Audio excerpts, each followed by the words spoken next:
আজকের রেসিপি হচ্ছে ডিম কষা। তো ডিম কষা করার জন্য আমাদের লাগছে ডিমটাকে সেদ্ধ করে নিয়েছি, সেদ্ধ করে খোসা ছাড়িয়ে নিয়েছি, তারপর লাল লাল করে একটু নুন হলুদ গোল লঙ্কা দিয়ে ভেজে নিয়েছি।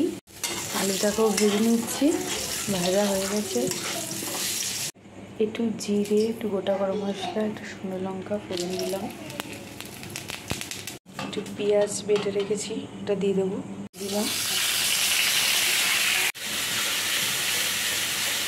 একটু আদা কুচি করে রেখেছি এটা দিয়ে দিলাম, নুন দিলাম, যেহেতু আমি ডিমটাও নুন দিয়ে দিয়েছি আলুটাও নুন দিয়ে দিয়েছি অল্প দেবো পরিমাণ মতো, একটু হলুদ দিলাম, ঝাল দিলাম। আমার একটু ঝালটা বেশি খাই, এই জন্য একটু বেশি দিলাম, আপনারা নিজেদের পরিমাণ মতন ঝাল দেবেন। ভালো করে কষবো যতক্ষণ তেলটা বেরোয়। একটু জিরে গুঁড়ো দিলাম, আমরা এই জিরে গুঁড়োটা ঘরে বানিয়েছি শুকনো লঙ্কা ভেজে। এর আগেও ভিডিওটা আপনারা যদি দেখে থাকেন তাহলে জানতে পারবেন এর মশলার ভিডিওটা। আমি একটু কেচাপ দিচ্ছি, আপনারা চাইলে টমেটো মিক্স করতে পারেন, আমার ডিম কষাতে একটু কেচাপ ভালো থাকে টমেটোর পরিবর্তে। প্রত্যেকটা ডিম কষাতে যেটু ঝোল করবো না এজন্য একটুখানি কেচাপ দিলাম।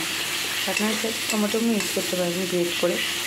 সামান্য পরিমাণে জল দিলাম, মশলাটা পুড়ে নিয়ে যায়, ভালো করে তেল বেরিয়ে গেলে ডিমগুলো ছেড়ে দেবো। দেখুন মশলা থেকে তেল বেরিয়ে আসতে দেখুন, তেল বেরিয়ে করে দিলাম।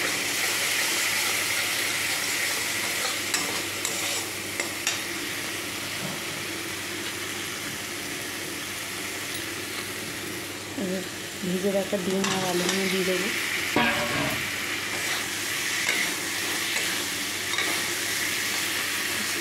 সামান্য পরিমাণ একটু জল দেবো, এটা কষা কষাই হবে। জলটা তো একটু ফোটার জন্য আলুটা সেদ্ধ হওয়ার জন্য দিলাম। সেদ্ধ হয়ে গেছে, একটু শাহি গরম মশলা দিয়ে দেবো প্রত্যেকটা অল্প পিঞ্চ অফ ফ্লেভারের জন্য।